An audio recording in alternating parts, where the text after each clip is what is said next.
Magandang araw mga kababayan.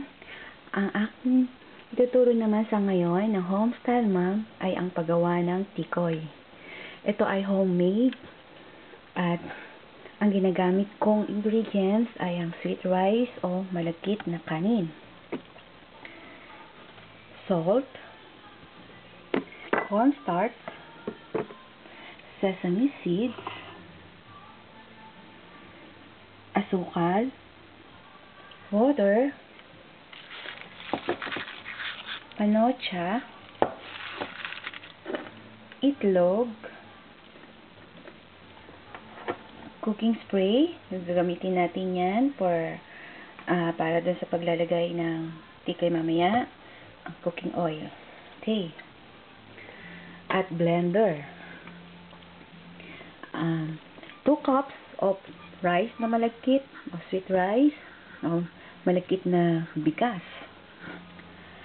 2 cups of malagkit na bigas, lalagay natin yan sa blender. Then, ang una, lalagyan muna natin siya ng 1 cup of water at hayaan natin siya ng mga 10 minutes para, ano ba yung tinatawag nila, yung umusbong o lumaki yung mga butil ng bigas at until the water is down, yung madrain na yung water niya bago mo siya i-blend. But before the blend again pala, lalagyan mo ulit siya ng 1 cup of water. No? And then after that, you blend it, grind, blend, grate, yan. Hanggang sa mapino mo na siya. Pinong-pino na siya talaga, as in pino. Ito na yung magiging kinalabasan niya. Yung sticky rice talaga siya, no? Yung talagang makikita mo na malagkit na siya na parang, ayan, ganyan ang pino niya. Ang pagkakapino ng bigas pag natapos na siya. Since wala akong panggiling blender ang ginagamit ko at tiyaga lang po sa pagbiblend hanggang sa mapino na natin yung bigas. Ayan, pinong-pino na siya. At susunod ay yung panocha na pinunaw naman natin. Ang panocha o kung wala naman na kayong panocha, pwede rin naman ang brown sugar. Kasi siya yung gagamitin natin parang maging brown siya o mas gusto niya may color at mas manamis-namis. Itutunawin niyo siya dyan sa may tubig. Dito, hintayin natin siya dyan.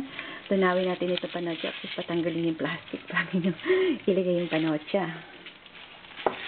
At susunod natin, kapag natunaw na yung panocha, sunod natin ilalagay syempre ang sesame seeds. At ang pagkatapos ng sesame seeds ay ang asin, no?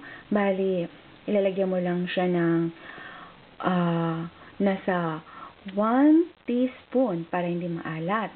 1 teaspoon of salt. 1 teaspoon of salt lang ang asin. And then, kung gusto mo pa siya ng mas matamis, talaga, pwede mo na siyang lagyan ng 1 cup of sugar.